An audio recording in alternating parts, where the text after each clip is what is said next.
The world, ever so slightly, just keeps sliding into more and more chaos. It's the best way to describe it. And it's as we should be expecting for the times that we're living in. And we'll look at the latest stories right now, just a few of them, which shows you exactly this happening. The first one obviously being, which is a bit of a shock to me when I saw the headlines pop through in the early hours of this morning, and I looked at it, and I've seen him a couple of times, and I was always impressed with his knowledge and how calm he stayed in dealing with people that were violently opposed to him and the views he was representing. And now he's dead. Charlie Kirk's assassination. Kirk, 31, shot dead Wednesday afternoon during a speaking engagement in Utah Valley University, sitting on an outdoor stage during a question and answer session with students. The Turning Point USA founder struck in the neck by a bullet, sending the crowd into a panic. They then rushed him off, but he passed away from his wounds. And apparently, I don't know how true it is, the question they were asking him was about these shootings when he was shot. If that's true, that would be really interesting too. But my heart goes out for his wife and his kids who have now lost a husband and a father due to differing opinions. Second suspect had been released in the chaotic aftermath of the assassination of conservative influencer Charlie Kirk. Authorities since learned that the man who was taken into custody in the immediate aftermath, 71-year-old George Zinn, was not the shooter. Another man, Zachariah Qureshi, was taken into custody and questioned, but also released. There are no current ties to the shooting with either of these individuals, the FBI said. It is an ongoing investigation and manhunt for the shooter. We're living in a time where you can't have robust conversations, which is what Charlie Kirk used to push, when you have vastly differing opinions, and people can't do that anymore. I don't agree with what you have to say, I'm going to kill you. I'll just shoot you. And that's how sad the situation in the world is right now. That absolute coldness where once there used to be love, there used to be understanding, there used to be dialogue. Christians are enduring an uptick in persecution in Turkey. Missionaries are also being deported. Residence permits not renewed, and they are labeled as possible security threats. Yes, I identify as a threat to evil. Fearing they could be deported at any time, many foreign missionaries in Turkey avoid participating in church meetings or activities to go undetected. Members of the Christian community are not free from hate crimes either, many of them facing threats and social isolation online. It is getting worse and worse in Turkey, as to be expected, as Turkey plays such an integral role in the end times coming against Israel, and the church born in that part of the world is now getting ready at the end of the age of grace to leave again. So the enemy is making sure Christians there currently are not welcome.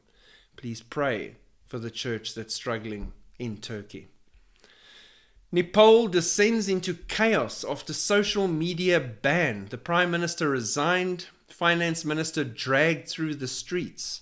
Chaos descended on Nepal amidst raging mass protests against a short-lived ban on social media and accusations of widespread government corruption.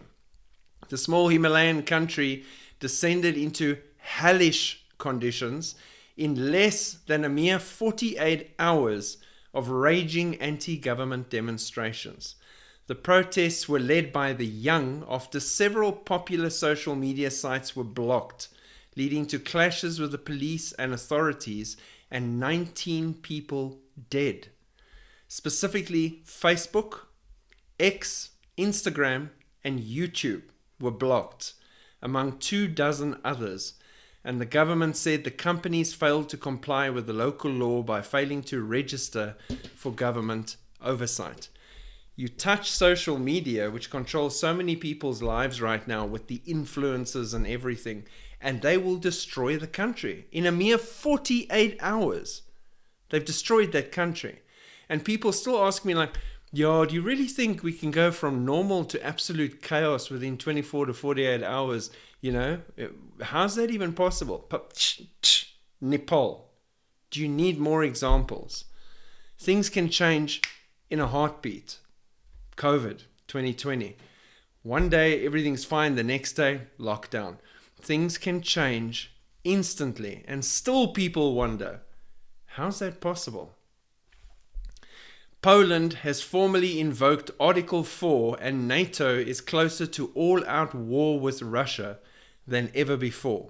Polish fighter jets with help from NATO allies shot down multiple Russian drones entering their eastern border early on Wednesday. It was the first time the NATO member directly engaged with Russian military assets in its airspace since 2022.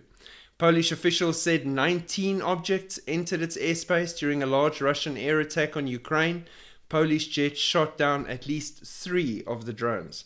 Now, some other people online are saying 100, so 19 to 100. The point here is they breached Polish sovereign airspace with their drones in their attack against Ukraine. No casualties reported, houses damaged and cars and things. Poland's Prime Minister Donald Tusk said the country is closer to military conflict than at any time since World War II. Yeah, as Warsaw and NATO allies weighed a response to the incursion. Poland scrambled its own and NATO air defenses, shooting down the 3 drones as Russia's attack on Ukraine spread to NATO territory.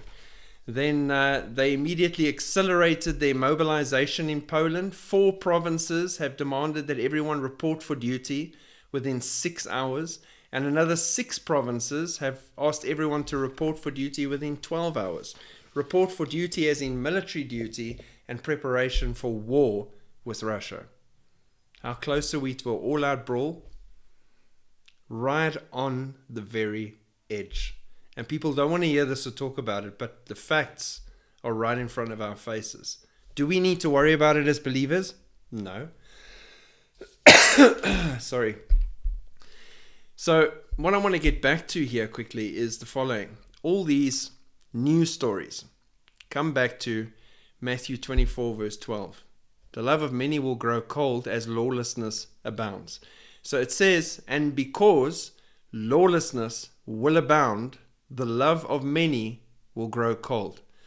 Now, lawlessness here in Greek comes from the word anomia, lawlessness, unrighteousness, iniquity, disobedience, and sin. Does that not describe the world we're living in right now? Will abound from the Greek plethuno, meaning increase, multiply everywhere. We're seeing that. The love is from agape, charity, love, affection. That is growing cold. And grow cold from the Greek suko, wax cold, to cool, to chill, and to pass. It will be gone. Men will not have love for each other anymore. They won't care. If you're in trouble, they would rather live stream it or take a selfie and move along with their lives because it doesn't involve them. And everyone will think it's okay. You disagree with him? Murder him. It's fine. That's how we do things now. And we're seeing this Bible verse, Matthew 24 verse 12, in front of our faces all the time. And in just this video, how many examples have you seen already? We are really, really close to meeting the Lord in the air. Keep shining your light while we still occupy. Shalom.